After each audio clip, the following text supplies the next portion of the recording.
dynamics is one of those things that is so important and so tragically overlooked by guitar players that I just see it way too often, to the point where I have to say something about it. You know, your picking hand, particularly, right, coming down to how hard or how soft you pick, gives you a wide spectrum of not just ability as far as playing, but tone. Picking dynamics have a huge part for tone, and I'm sure you've heard the phrase "tone is in the hands," right? I'm a firm believer of that. I really am.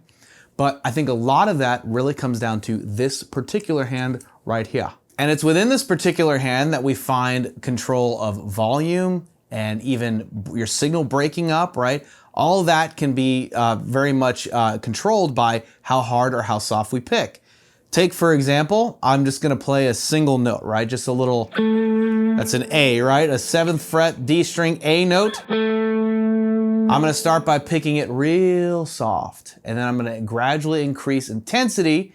I'm not gonna change a thing as far as what amp I'm using, what pedals I'm using, none of that. The only thing that's gonna change, and both my controls are wide open, volume and tone, wide open, right here in the middle position. Only thing that's gonna change is how hard or how soft I pick. So starting soft, you know, warm, quiet, slowly increasing intensity. It's getting a little louder, a little more distorted, getting even louder. Definitely, you know, more distortion, louder. Now pretty much like full maximum intensity. Now, if you were to answer me honestly, that whole time, that single note, did it sound exactly the same the entire time? I hope you said no, because it didn't, right? It started off quiet and warm, and then as we increased intensity, it got louder, brighter, more distorted, right? There was a change in tone, and that's it, right? So that's right there to explain, to basically demonstrate how, you have control over your tone being in this hand, right? Just based on your picking dynamics. So with that in mind, imagine how much more expressive you could play, right? How much more vocal and more like guitar linguistics, more guitar linguistics can be happening, just like with speech, right? When I'm speaking to you, I have different cadences, I have different, volume and all that stuff. I'm not speaking in a monotone that never changes, right?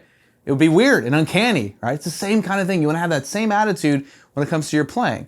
And you don't have to be playing anything complicated. It can just be playing a single note like I did just right there, and you totally can hear the difference. We can take a basic example like a little chord progression. Let's say like A minor.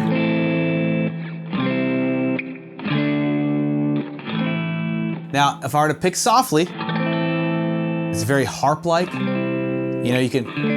You can really hear the you almost can hear the scraping of the pick, but in a pleasant way, right on the strings.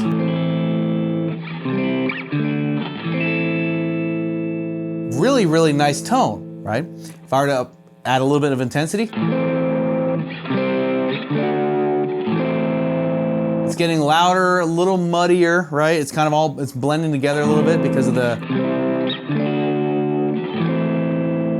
of like that signal breakup that we're getting that our hand is in control of. You can almost think of your hand, it's like, you can think of your guitar like a lake, and your hand is the dam, right? So it's in control of how much water stays behind and how much comes through.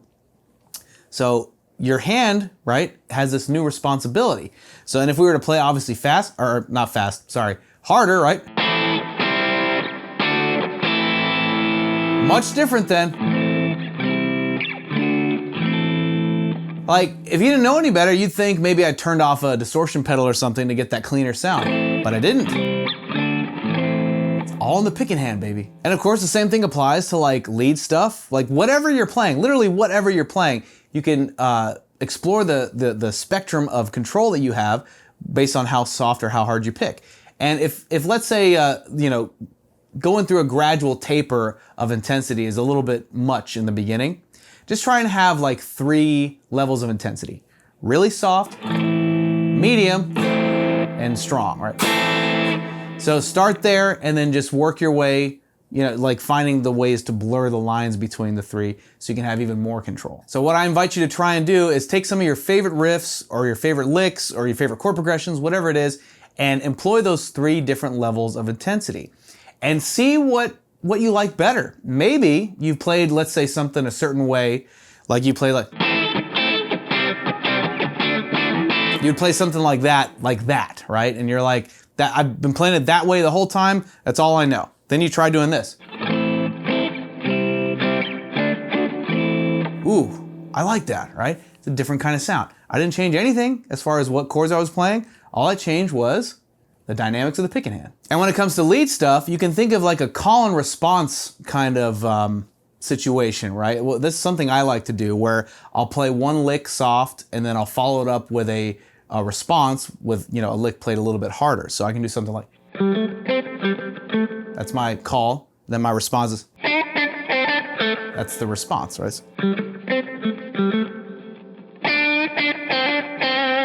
Right? If I played them both the same dynamic,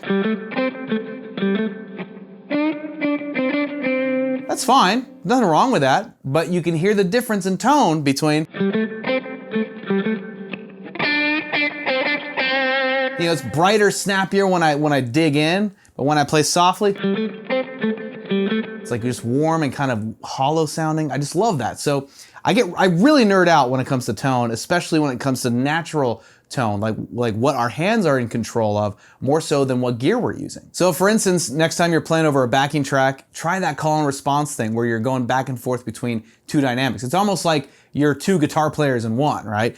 I like to think of myself as like, you know, I'll pretend to be Don Felder and Joe Walsh, you know, because they both have very distinct sort of styles, and the way that they sort of spoke to each other, right, back and forth with their guitar licks was always something I loved and revered growing up. So I would always like to think, you know, Don Felder is kind of more like the soft, and then you have Joe Walsh coming in high, you know, and then just kind of working your way around that, you know.